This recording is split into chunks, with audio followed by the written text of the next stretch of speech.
A question I see getting asked quite regularly when scouring the deepest corners of Reddit or Facebook is VR worth getting into yet? So let's dig into that a little bit.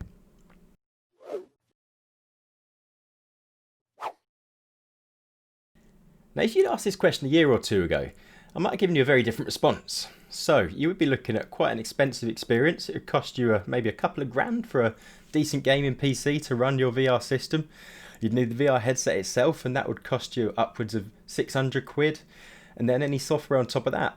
And once you've got all that, you'd get quite a lackluster experience. You'd have poor visuals, you'd see things such as chromatic aberration, God rays, Mora, and the screen door effect, all hampering your experience. So it's not quite an exciting proposition to get into. But things have changed, and they've changed a lot. So we've seen some really good hardware come out of the past 2 years. Valve Index, that really blew things up. So we had this great quality headset that had a wide field of view, it had finger tracking, it had really good visuals, it had great lenses, and that really pushed things forward. That didn't really open things up to newcomers. It was a good experience, but it was really expensive. But recently, the Oculus Quest 2 really opened up the scene to everyone. So for just 300 quid, we can now get a standalone VR headset. That means a headset that doesn't require a gaming PC. You can just work with what you've got. You can actually link it up to a gaming PC if you've got one, but that's not a requirement.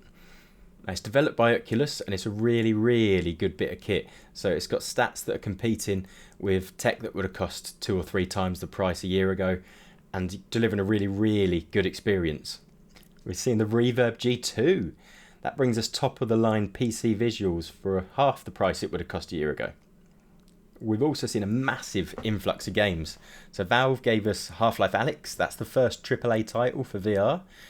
We've had Big Box VR bring us Population 1, a massively successful multiplayer game that's really shown off what VR is capable of. And we've got Medal of Honor just around the corner, which looks very exciting. We've also got a massive amount of social experiences and entertainment. Facebook is even working on their own little metaverse in Facebook Horizons that's just around the corner, and that looks like it's going to be really interesting. So are we in that super exciting Ready Player One phase yet? I'm not so sure, but we're getting really close. We've got some really exciting tech add-ons that really add to the experience. We've got things like the platforms such as Catwalk C. We've got cyber shoes for the Oculus Quest. We've got haptic gloves. We've got haptic vests. They all look really good, but they're really pricey. At the minute, they're probably too pricey to recommend, but they're really exciting. And I think if we keep our eye on this area, soon we'll be in a really, really good place. So a lot of improvements there, but have we made the full journey yet? No, there is still some limitations. The biggest one being the small player base. So if you compare it to an industry such as standard platform gaming, it's worlds apart. There's nowhere near as many people playing it. Now that makes it really hard for developers. So if you want to make some money in this area, you've got a much smaller amount of people you can sell it to. Now I think the Oculus Quest 2 is going to make that a lot easier. I should think this Christmas there'll be a lot of people taking one home. We need some more software.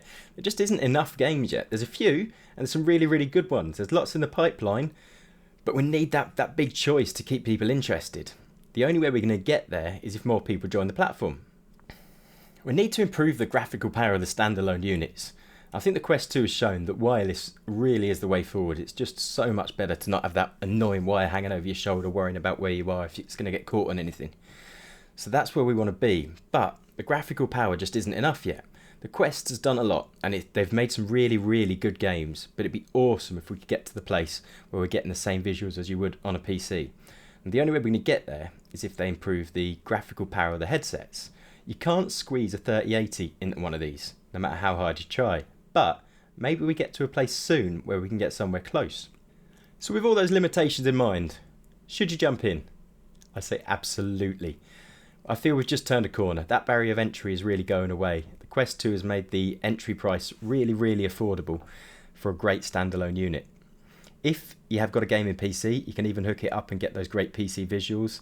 If not, you've got that sat ready and waiting for you should you ever get to that place.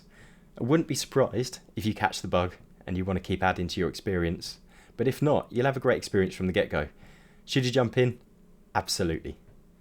That's all from me today, folks. Thank you very much, and I'll catch you later. Bye.